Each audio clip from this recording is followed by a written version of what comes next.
जय श्री सीताराम, हर हर महादेव। आज इस वीडियो में हम भगवान श्री कृष्ण और कुब्जा के संबंध के बारे में बात करेंगे। कई लोग यह लांछन लगाते हैं कि भगवान श्री कृष्ण जी ने कुब्जा के साथ अनैतिक संबंध बनाए और यह नाजायज संबंध था।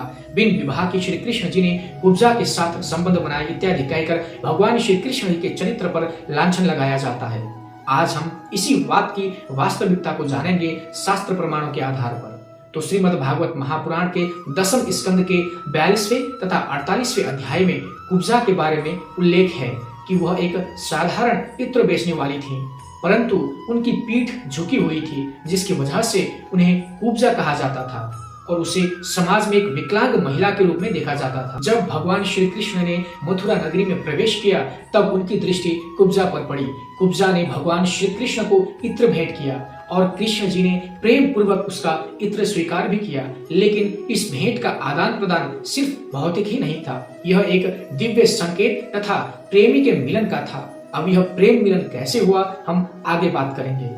अब भगवान श्री कृष्ण और कुब्जा के इस भेंट के बीच भगवान श्री कृष्ण ने अपने पांव से कुब्जा की उंगली को और अपने हाथ से उसकी ठोड़ को पकड़कर उसकी पीठ सीधी की और ऐसे कुब्जा एक सुंदर और स्वस्थ स्त्री बन गई। और उसी समय कुब्जा को भगवान श्री कृष्ण का वह श्याम वर्ण शरीर देखकर ही अत्यंत प्रेम हो गया था। और इसी समय भगवान श्री कृष्ण को कुब्जा जी ने अपने घर आने के लिए कहा, क्योंकि कुब्जा को भगवान से मिलन करने की कामना उठी थी। परंतु उस समय भगवान श्री कृष्ण के साथ अन्य सभी थे, तो उन्होंने अभी नहीं परंतु लौटते वक्त अवश्य आऊंगा कहकर वादा किया।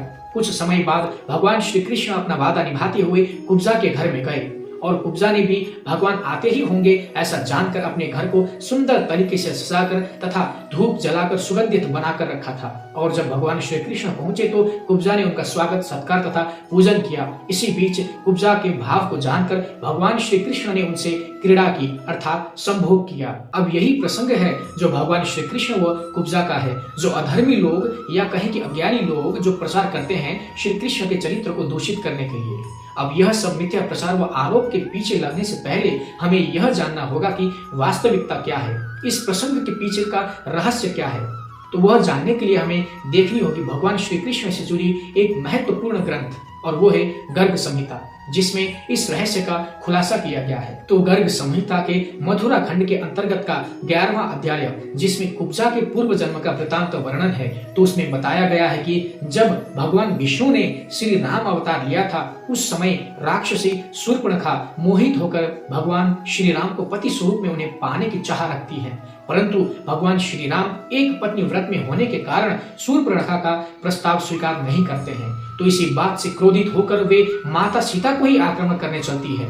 तो भगवान श्री राम के आदेश से लक्ष्मण जी ने उसकी नाक काट दी और यह सब होने के बाद उसने लंका जाकर रावण को सब वृतांत कह दिया और खुद निराश होकर पुष्कर तीर्थ में जाकर भगवान श्री राम को पति रूप में पाने के लिए श्री उमापति अर्थात भगवान शिव की 10,000 वर्ष तक तपस्या की। शूर्पणखा की इस तपस्या से प्रसन्न होकर भगवान शिव ने प्रकट होकर वर मांगने को कहा।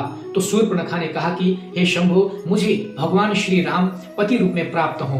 तो भगवान शिव ने कहा कि अभी तो भगवान श्री राम एक पत्नी व्रत पुरुष हैं और अभी यह तुम्हारे लिए संभव नहीं है, परंतु द्वापर युग के अंत में वे श्री कृष्ण के रूप में आएंगे, उस समय तुम उन्हें पति भाव से वर्ण कर लेना और ऐसे तुम्हारी भगवान श्री राम को पति रूप में प्राप्त करने की मनोकामना पूर्ण होगी। इसके बाद अपनी इच्छा अनुसार रूप धारण कर सकने वाली वह शूर्पणखा कुब्जा का रूप धारण करके मथुरा में रहकर भगवान श्री कृष्ण के लिए त्रेता युग से लेकर द्वापर युग तक इंतजार करती रही। तो जब भगवान श्री कृष्ण ने अवतार लिया तब उन्होंने शूर्पणखा के उस इच्छा को पूर्ण किया। अतः इसमें भगवान श्री कृष्ण व कुब्जा के चरित्र को दूषित नहीं किया जा सकता। भगवान श्री राम को पाने के लिए ही शूर्पणखा ने न केवल 10,000 वर्ष तप किया, बल्कि एक युग तक अर्थात त्रेता से लेकर द्वापर युग के अंत तक उनका इंतजार किया और अंततः अपनी इच्छा अनुसार भगवान श्री राम को भगवान श्री कृष्ण के रूप में पति रूप में प्राप्त किया। यह कोई दूषित चरित्र या आलोचना करने का प्रसंग नहीं है, यह तो प्रेम, समर्पण तथा प्रतीक्षा का उदाहरण है, जिसमें अपना प्रेम पाने के लिए शूर्पणखा ने एक राक्षसी होकर भी युगों तक प्रतीक्षा की और उन्हें श्री राम श्री कृष्ण के रूप में पति स्वरूप में मिले। जय श्री सीताराम, हर हर महादेव, नमः चंडिकाय।